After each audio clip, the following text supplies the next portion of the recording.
Hi guys, welcome back to Fort Reads. Tonight we are on chapter 4 of 24 Hours in Nowhere at 8 p.m. I snuck back into my bedroom window and laid my supplies out on my bed. Derisory, ridiculously small or inadequate. I tiptoed out of my room and stood at my grandma's door. She was snoring in her wet, hacking, gasping, choking way. I crept into the kitchen and made a couple of bologna sandwiches, filled a large pickle jar with water, and took our only tiny flashlight out of the junk drawer, then headed back to my room. I should have bought extra batteries for the flashlight, but it was so seldomly used, I hoped it would make it through the night. Plus, batteries were expensive. Plus, I hadn't completely thought about it.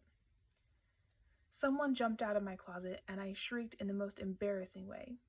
Matthew Dufert threw himself onto my bed laughing. My heart pounded. "You idiot!" I gasped and opened my bedroom door, listening for my grandma's snoring.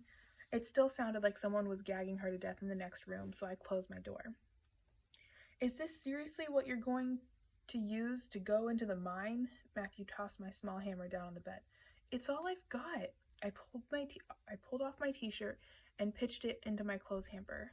I opened my dresser drawer and drug out my "At least it's a dry heat" t-shirt with a neon pink cow skull on the front.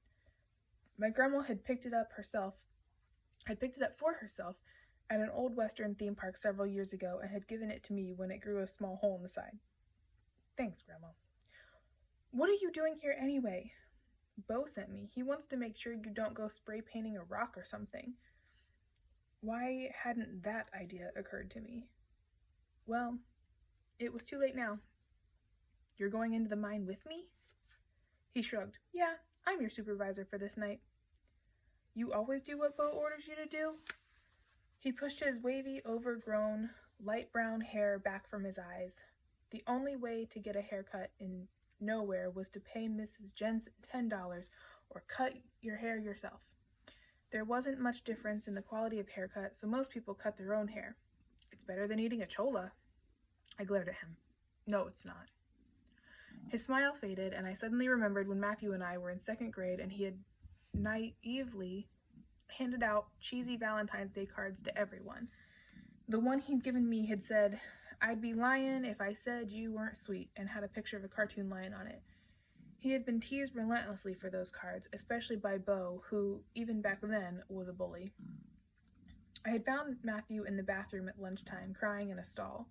When he came out, I gave him my Valentine's Day card. Actually, I hadn't brought any Valentines because Grandma had spent the last of our money on a whole case of Spepper, and besides, the second grade kids were already too cynical for Valentine's cards, so I had made one from my notebook paper.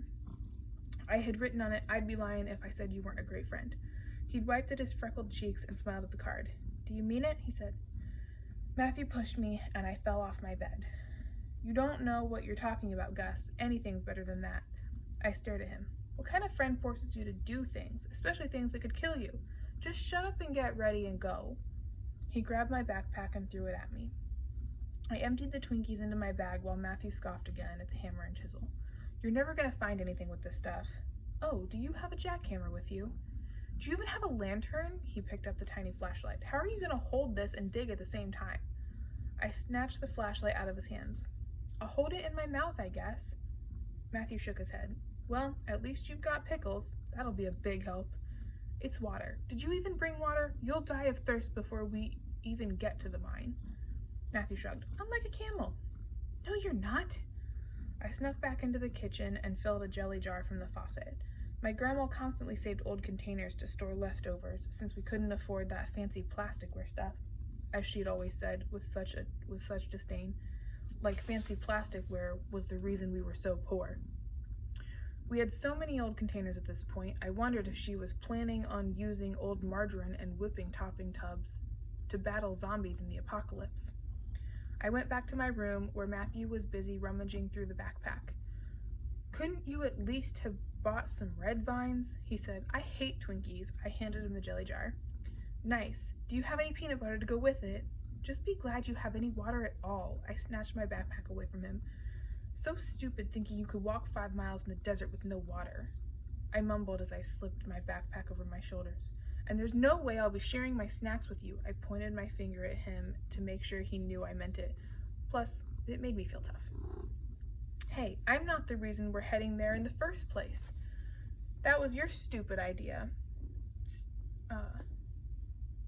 So be careful who you're calling stupid.